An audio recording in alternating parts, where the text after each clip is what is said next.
Hello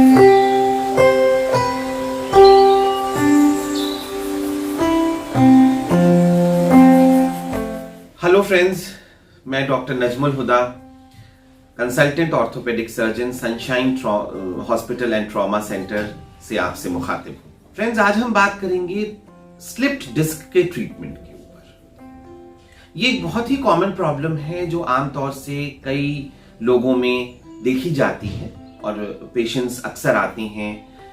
कोई किसी को बैक पेन होता है तो किसी को, जिन पेशेंट्स में ज्यादा सीवियर डिजीज होती है, उनको दर्द कमर से लेके पूरी टांग में शुरू हो जाता है। स्लिप डिस्क का ट्रीटमेंट एक्चुअली डिपेंड करता है आपकी स्टेज क्या है डिजीज की। अगर अर्ली स्टेज है तो उसमें आपका डॉक्टर कुछ मेडिकेशंस, कुछ पेन रिलीविंग मेडिकेशंस आपको देंगे और कुछ एक्सरसाइज प्रोग्राम, जिससे आपकी बैक और एब्डोमेन यानी कि पेट की मसल्स का टोनिंग अप रहे, टोन्ड अप रहे, स्ट्रेंथनिंग हो। थोड़ा ध्यान ये भी रखना होता है कि जब हमारे बैक पेन हो रहा है या हमारे डॉक्टर ने अगर हमें स्लिप डिस्क डायग्नोज किया है तो हम थोड़ी एक्सट्रीम्स ऑफ एक्टिविटीज को अवॉइड करें, जैसे कि आगे झुकना और हेवी वेट्स को लिफ्ट करना।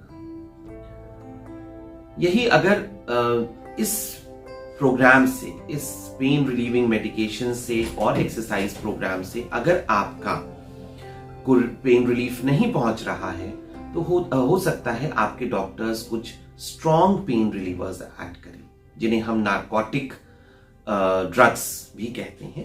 पर ये ड्रग्स, ये दवाइयां हमेशा हमें अपने डॉक्टर की सलाह पे ही लेनी चाहिए।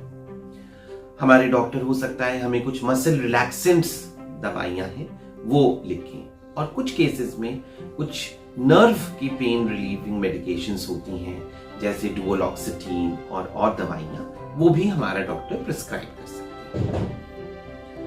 यदि 6 से 8 हफ्ते में अगर हमारा दवाइयों से ट्रीटमेंट नहीं हो पा रहा है या हमें रिलीफ नहीं मिल पा रहा है तो आपके डॉक्टरी सलाह पे हो सकता है आपके डॉक्टर आपको ऑपरेशन की सलाह दें। स्पाइन के ऑपरेशन से हमें घबराना नहीं चाहिए। ये एक बहुत ही सिंपल सर्जरी है जिसमें हम लोग जो डिस्क का हिस्सा, जो टुकड़ा बाहर आ जाता है, उसको हम काट के बाहर निकाल देते हैं। इसको हम लोग माइक्रो डिस्केक्टमी भी कहते हैं। कुछ एक्सट्रीम केसेस में हमें पूरी डिस्क निकालनी पड़ती है, और कई बार एक आर्टिफिशियल डिस्क जो एक कैप की तरह से होती है वो दोनों रीढ़ की हड्डी के बीच में डालनी होती है। अगर वो नहीं डालते तो कई बार हमें रीढ़ की हड्डी को फ्यूज कर देना होता है कुछ खास तरह की सर्जरी करके, जिससे कि हमें आगे प्रॉब्लम ना हो।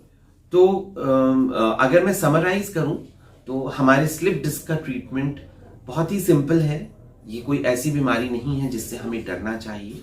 कुछ प्रिकॉशंस जरूर हैं जो लेने चाहिए, जैसे कि अपने वेट को कंट्रोल करें, एक नियंत्रित फिजिकल एक्सरसाइजेस का शेड्यूल जरूर बनाएं ताकि आपके बैक और एब्डोमेन की मसल्स हमेशा स्ट्रेंथन रहें। इस चीज में योगा बहुत ही कारआमद है, और एक रूटीनली अगर हम योगा प्रैक्टिस करते हैं तो हमारे बैक की मसल्स काफी स्ट्रेंथन रहती हैं और हमें ये प्रॉब्लम नहीं होती है। तो मुझे उम्मीद है कि ये इंफॉर्मेशन आप लोगों के लिए यूजफुल और हेल्पफुल साबित होगी।